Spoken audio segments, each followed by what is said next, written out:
¡Escándalo! Dios mío santísimo, estamos en la época de las renuncias. Se rumora fuertemente que Stephanie Gutiérrez habría renunciado a participar en el Miss Grand All Star 2026. Soy Jens Castro y aquí te lo cuento. Así es, chicos, miren, ya todas las páginas están hablando de esto. Julio Matute. Aquí el chico tramoya, Stephanie renunció. La página de Mixology, Stephanie renunció. Bueno, esta página se deja comprar, así que, bueno, igual. Voy a contar el chismecito chimichurri que se comenta en redes. Lo que pasa es que ayer fue la gran final del Miss Grand Venezuela 2026. Ustedes saben que Jacqueline Aguilera es la directora de ese certamen. Al parecer estuvo conversando ahí con algunos asistentes y comentando que Stephanie habría renunciado. Según lo que ella dice o lo que han rumorado ahí en el grupo, es porque estaría muy triste, depresiva, por haber perdido su cuenta de Instagram de casi 2 millones de seguidores. Supuestamente por esa razón habría decidido dar un paso al costado y no participar en el Miss Grand All Stars 2026. Pero también se dice que Jacqueline Aguilera estaría buscando la forma de convencerla. Dios mío, si renuncia Stephanie Gutiérrez ya sería el escándalo del año. Déjame tus comentarios. Ahora que ya no está en competencia Stephanie Gutiérrez, Miss Grand All Star Colombia Vanessa Pulgarín impacta desde Europa y se perfila como la gran máxima por la corona. Soy Jens Castro y aquí te lo cuento. Desde el inicio, tras el anuncio de Vanessa Pulgarín rumbo al Miss Grand All Stars 2026, ya la teníamos como máxima, como fuerte candidata junto a Stephanie Gutiérrez. Ahora que ya es casi oficial que Stephanie Gutiérrez no participará en el Miss Grand All Star, el camino a la corona para Vanessa Pulgarín se le puso más sencillo, porque no veo otra fuerte que le haga rivalidad. Podría ser la candidata de Perú, aunque yo sé que a la señorita Sujei le falta pasarela de gran. Podría ser la candidata Gazzini Ganados, pero siento que también le falta, no sé, la República Checa quizás. Pero Vanessa Pulgarín está maximizada ya. Y en estos momentos ella se encuentra impactando en Europa. Bueno, se imaginen que Vanessa Pulgarín se corone Miss Grand All Stars. Impactante. Déjame tus comentarios. So mga kapolitika, inyo pong napanood itong pinaka-latest ngayon na rumors or usap-usapan dito sa Latin community, itong pag-back out di umano ni Stephanie Gutierrez ng Venezuela para dito sa nalalapit na MJ All Stars First Edition 2026. So hindi pa actually ito kumpirmado at nag-start ito doon sa pag-hack ng kanyang social media. So ngayon ay mahihirapan siyang kumonek dito sa kanyang mga supporters at mga followers dahil nga ngayon ay meron na ring impact kasi itong mga numbers of followers mga kapolitika pagdating sa beauty pageant competition dahil nami-measure nila yung popularity ng isang delegate. Pero I believe na hindi naman yun question na dito kay Stephanie Gutierrez dahil nga siya ay second runner-up doon sa Miss Universe 2018 na kabatch ni Catriona Gray. So ngayon ay issue daw at i-stress daw na di-depress itong pambato supposed to be ng Venezuela na Stephanie Gutierrez at rumors dito sa Latin community sa report ni Jens Castro na baka mag-back out daw or nag-resign na daw itong si Stephanie Gutierrez dito sa kanyang competition sa MJ All Star. So ito yung ating linawin mga kapolitika at ating himahimayin kung talaga nga bang nag-back out na itong si Stephanie Gutierrez. So usap-usapan ngayon dito sa Latin community itong di umano'y pag-resign ni Stephanie Gutierrez dahil nawala yung kanyang social media page. So report dito mga kapolitika ng Mixology dahil merong mga komento, opinion ng ating mga netizen at ng mga Latin community pageant supporters na sinisisi nila ang mga Pilipino. Kagagawan daw ito ng mga Pinoy sa pag-hack dito sa kanyang social media account kung bakit nawala, baka daw ni-report para hindi siya makasali dito sa MJ All Stars dahil si Stephanie daw yung woman to beat dito sa nasabing beauty pageant competition. So sabi dito ng Mixology, developing story, Stephanie Gutierrez withdraws from Miss Grand All Stars.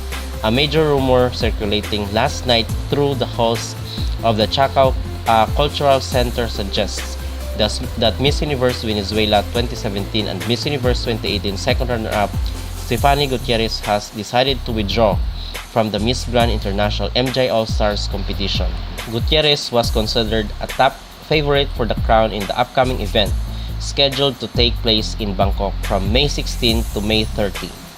National Directors Esteban Velasquez and Jacqueline Aguilera are reported devastated and have been working tirelessly to convince Stephanie to reconsider her decision, but so far they have been unsuccessful. Sources claim that the former Miss Venezuela, who recently suffered the hacking of her Instagram account with millions of followers, is currently struggling emotionally and feels unfit to compete. Consequently, she has chosen to step back. Esteban and Jacqueline are reportedly at a loss on how to break the news to Nawat Icharagrisel, who is expected to be furious given the short notice. There are fears that a last-minute replacement cannot be found, potentially leaving Venezuela without a representative in the first ever All-Stars edition. So hindi pa di umano ito alam ni Nawat mga kapolitika, itong CEO ng Miss Grand. At in fact doon sa kailang page sa sa Miss Grand International sa Facebook ay kasama pa itong si Stephanie Gutierrez doon sa mga pabotohan nila, kasi kinakailangan niya mag-react doon para ma-count yung boto, at the same time mag-follow ka din doon sa kailang social media page. So unfortunately, ito yung mga umuugong ngayon na ang mga Pilipino daw ang may kagagawan at sala rin dito sa pagkawala ng account ni Stephanie Gutierrez, dahil baka daw ni mass report ng mga Pinoy para hindi siya makasali dito sa MJ All-Stars, at makita ni Nawat na wala naman siyang social media account influence sa internet para of course mapasikat yung MJ All-Stars. So kasi kailangan yun, kung kaya nga noong Miss Grand International 2025 ay tinanong yung mga frontrunner doon sa Miss Grand kung ilan yung supporters nila or yung mga followers nila dito sa mundo ng social media. Kasi ngayon sa modern day o beauty pageant is amin natin sa hindi nagmamatter na kung gaano karami yung mga followers ng isang competitor or ng isang representative. So ngayon mga kapolitika is na-stress daw itong si Stephanie Gutierrez, at ang sabi nila ay baka ito daw yung dahilan kung bakit hindi na siya sasali, at sinisisi nila yung mga Pilipino kung bakit nawala. Yung ibang mga Latinos ay sinisisi yung mga Pilipino. Kagagawan daw ito ng mga Pinoy dahil minas-report daw yung kanyang account. So sa akin naman yung aking mag-reaction at masasabi dito sa pag-conclude nila na kagagawan ito ng mga Pilipino ay wala naman silang pruweba, di ba, na kagagawan natin yung pag-mass report. Hindi nga natin alam na nawala yung kanyang social media account. So how come na tayo yung maging salarin dito sa pagkawala ng kanyang page dito sa Instagram? So parang unfair naman yun sa atin mga kapolitika, na kung saan ay tayong sisihin dito sa pagkawala. Dahil nga kung tutuusin ay tayo ay pabor na sumali itong si Stephanie Gutierrez dito sa MJ All-Stars para naman intense at exciting yung maging labanan ng mga candidate. So yun yung yung ating reaction dito sa mga allegation ng mga Latinos na tayo di umano yung may kasalanan kung bakit na-deactivate yung account ni Stephanie Gutierrez. At isa pa, hindi pa naman ito confirmed dahil andun nga yung kanyang picture sa di ba, sa page ng Miss Grand International. So hindi ko lang alam kung meron ng awareness si Nawat dito sa mga kumakalat sa social media. So aside from this is kung totoo man na mag-back out na itong si Stephanie Gutierrez, dahil amin natin sa hindi makapolitika, siya yung woman to beat dito sa MJ All-Stars dahil sa lakas nga ng kanyang laban, at akalain mo, di ba, second runner up siya doon sa Miss Universe, and then sasali siya dito sa MJ All-Stars. So kung yun ay magiging malaki ang tsansa ni Gazini Ganados dito sa MJ All-Stars kung totoo ngang nag-back out na itong si Stephanie Gutierrez. Pero hindi pa natin sure dahil baka ito ay pampaingay lang, di ba? Kumbaga para mapag-usapan ng mga netizen at mapaingay yung kanyang pangalan. Baka isa itong estratehiya ng Venezuela at yung makagain siya ng sympathy mula sa publiko. So yun yung nakikita ko dito at aking perspective sa mga ugong-ugong rumors at mga usap-usapan dito sa mundo ng internet. So yun mga kapolitika ang ating update dito sa mga ganap na MJ All-Stars, at makakaasa kayo na tutukan natin ang mga kaganapan at mga activities ng MJ All-Stars sa buwan na ito.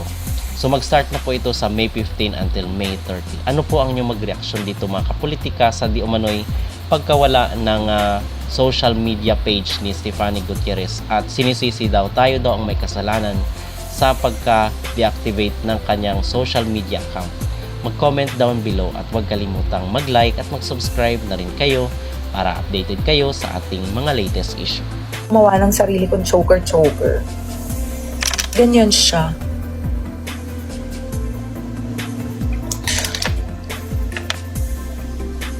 Nahinggit ako. Ang daming Thai food ni Ate Emma. Sa akin, be, ayaw mo pa picture? Ang pangit ni Josh. Ang pangit ng kapatid ko. Eto. Hi, be!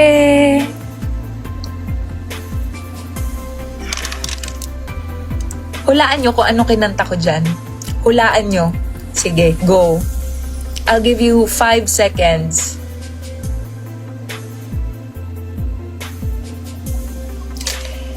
This was year 2013. 2013. Grabe! 2013.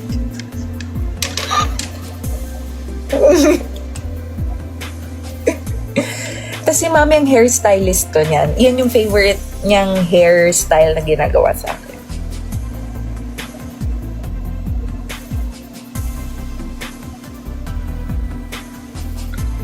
Tema.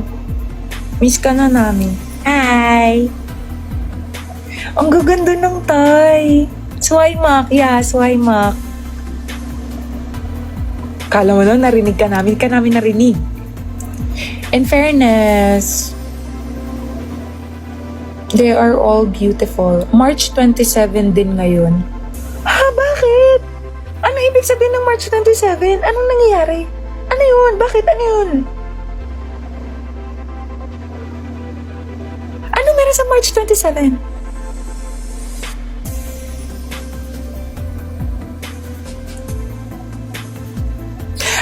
Graduation day! Okay, whatever. Okay. Rui mà.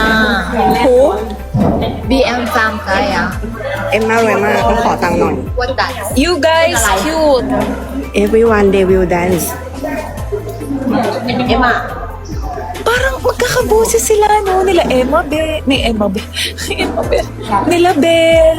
kiss Nila Muha. Ang galing, no? Parang ganyan din si Bunta salita. Lutang na ako. Ang dami ko iniisip eh. Ano sabaw? Emma. I die here Emma is super You're cute cute. Oh. You're cute. When I go there, give me 10 milk tea also, ah. I thought it's Papa. งัวปะปาโนท Sounds like Papa. no no กดตะกร้าเกณฑ์ Scary, ha? ใช้ไปเลยกดไปเลยไม่เต็ม Si Lisa. Sok Happy na dai. birthday, Lisa. Okay, we dance. ตั้งกล้องตรงนี้ไหม Padalan ka namin tayo milk tea. ตั้งกล้องคิมอะ Sige, sige. Gusto ko baba. ไม่หมายถึงว่าเธอจะเต้นเธอก็ตั้งไปดินี่ตั้งนี้ตั้งนี่ไหมคิม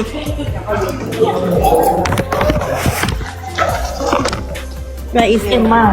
Oh. Ah, Blackpink. Di, as if namang papansinin ni Lisa ang birthday greetings ko for her. Ate, i-greet daw natin si Lisa, birthday niya. Dal-dal ni Chelsea. สวัสดีค่ะ boss mean Ano nagsalita? I'm not a boss นะ Emma they always call me boss mean Yeah, Rui ma. not รวย Sino yung nagtagalog? because no my own one is full Ano sila magtagalog? Sabi, ang ganda ni Charles. I practice Ah, si Ate Emma yun? Si Ate Emma yun pala. Walang wala ko. ต้องสวยเหรอ Nagtatagalog na yung mga BM. Okay guys let's see นะ You're pretty. เฮียนึกว่าชนเอมม่า You're welcome. อ๋อ it's secret first secret นะ secret just Oh. Nagtitiktok sila, secret lang daw. Ilang taon ka na?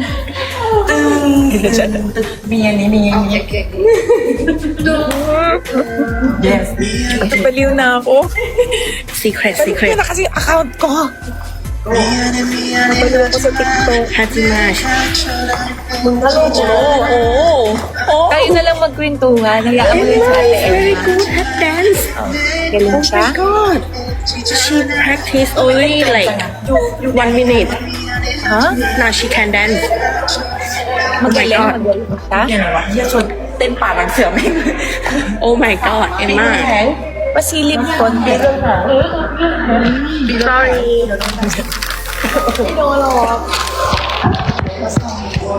Ikaw yung nagsabing madaldal ako? You know, Ay, nawala. Ayun. Anong blush gamit mo, blush? Thai brand yan? Thai brand? Hindi? Korean brand? Saan nabibili sa Olive Young? Oo, maganda yun. Parang Watson's sa Pinas. Nai bạc. No internet. Nai bạc. Balik niyo na yung account ko kasi. 1 baht. 1 baht. Hindi ako kasi tambay sa Bento. Ay po Philippines. Ano? Lurmak. Sino si Lurmak? Dahil si Lurmak. Ito. Odi. Meme. Hi, Meme. uy, no, cannot play. Oh, they took it already. Meme. Meme, magpakita ka. This one is You cannot play. 1 baht. 1 baht. Meme. 150 Saan baht. ka na? เธอทำอะไร Because don't have money ไง อ๋อ เธอจะแชร์ไปหรือว่าไง ไม่เอาเขาเปิดเลยเปิดของ ติ๊กต็อกเหรอจริงๆวัดชิงเอ็มมากเนาะ Uy, malas yan. Yung tutuluan nyo ng luha nyo. Malas daw yan.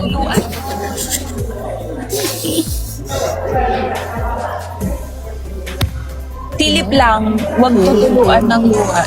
Malas yun. Tilip lang. Yan na naman. Wala nang katapusan yung hawak ng bit mo yan.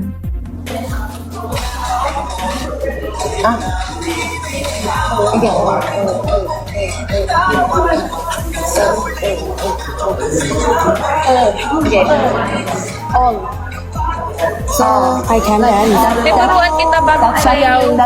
Tama na yan, te. May bago na ngayon, te. Yung ganun. She is born for them. Tiwag na yan. Ay! So, I will do like, Ayun na naman. Ay, nawala siya. you only do Ma? I can do that Malunggay pandesal. all, Malunggay pandesal. Pogi. Tayo. Luma. Tayo. all, เอา iPad มาถ่ายดีจะได้ถึงงบ meron na naman tayo mapaprank dito sa hawak mo ang bit. Miss Kita Sobra Sabi sa inyo, nagtatagalog sila eh. Sabi nga, bitkit sa sobra. Sabi, Tirak I know what is Tirak mean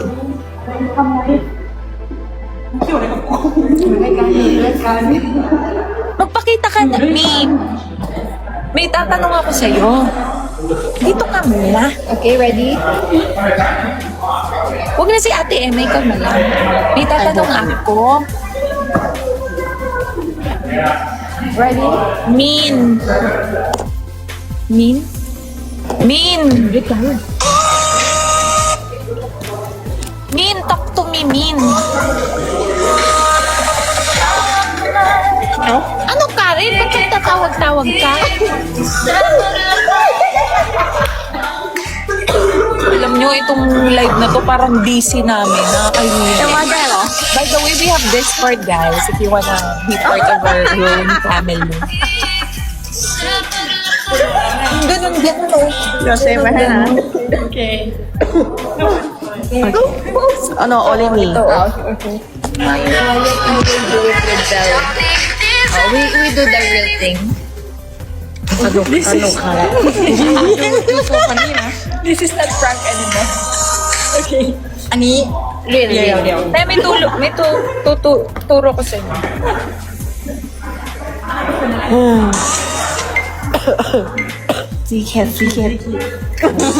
Secret. Tay, may bago na. Ito na yung bago, oh. Oh. Yan, gagawin gano'n. Tama na yun si hawak ng bit. Last month pa yan. Wala mo naman, di favorite.